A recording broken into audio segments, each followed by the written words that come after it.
আমরা এই মাঠে প্রতিদিনই কম বেশি ফুটবল খেলা হয়। তো আজকে হয়েছে খাগাতোয়া গ্রামের উত্তরপাড়া ছোট দল এবং বড় দলের একটি ফুটবল খেলা। তো আশা করি খেলাটা আপনারা ভালো লাগবে, আর ভালো লাগলে ভিডিওটা শেয়ার করে দিবেন। আর আপনি যদি আমার পেজে নতুন হয়ে থাকেন আমার পেজটা ফলো করে সাথেই থাকবেন। এফআইডি স্যারের বার্ষিকলের মাধ্যমে এখনই কিন্তু খেলা শুরু হয়ে যায় বোগা। শেষে রয়েছে ভাষ্যকারের ভাষণ। তো উপভোগ করুন আজকের এই সুন্দর ফুটবল ম্যাচটি।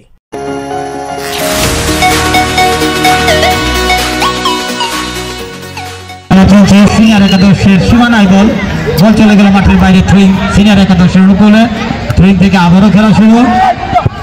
সিনিয়র একাদশের খেলোয়াড় লম্বা করে বাড়িয়েছেন। জুনিয়রদের কাছে বল, জুনিয়ররা লম্বা করে আবারও বক্সে মেরেছিলেন।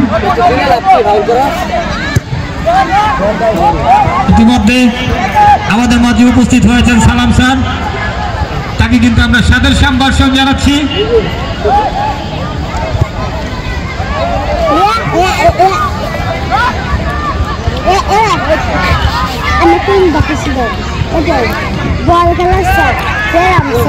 চমৎকার ভাবে কিন্তু বক্সে রেখেছেন জুনিয়র একাদশের।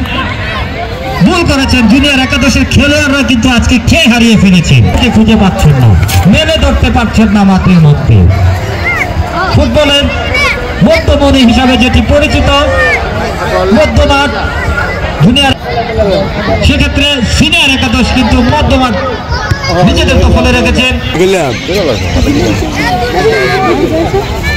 সিনিয়রদের পায়ে বল, বাম প্রান্ত দিয়ে আক্রমণের চেষ্টা, এবারে কিন্তু কেড়ে নিলেন জুনিয়র একাদশের খেলোয়াড়। আস্তে করে নিজেদের ডান পায়ে বাড়িয়েছিলেন। আবারও ভুল পাস, আবারও সেই নজর। যেটি না বললে নয়, সিনিয়র একাদশের ডিফেন্সে কিন্তু আজকে নজু একটি বিশাল পাহাড় হয়ে দাঁড়িয়ে রয়েছেন। যখনই কোনো আক্রমণ হচ্ছে ছুটে গিয়ে কিন্তু যে কোনো মূল্যে বল ক্লিয়ার করে দিচ্ছেন, বিপদ মুক্ত করে দিচ্ছেন। সিনিয়র একাদশের একজন খেলোয়াড় মাটিতে পড়ে গিয়েছিলেন, রেফারি কিন্তু সেদিকে দৃষ্টি দিলেন না, খেলা চালিয়ে যাচ্ছেন। বাম প্রান্তে বাড়িয়েছেন সিনিয়র একাদশ, আক্রমণের যাওয়ার চেষ্টা।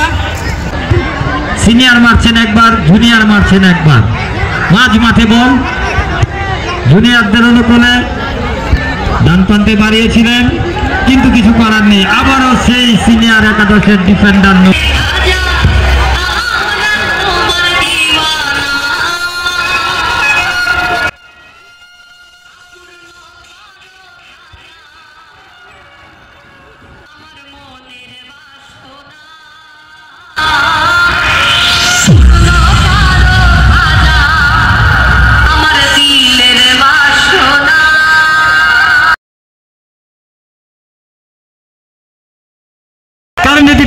পিটি ফুটবল ম্যাচ, শিরোপা নির্ধারিত ম্যাচ।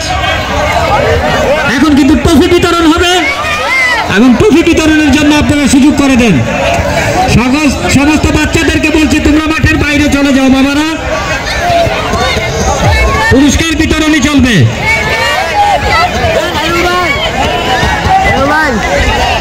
চ্যাম্পিয়ন দল এবং রানার আপ দল তারা কিন্তু ট্রফি গ্রহণ করবেন।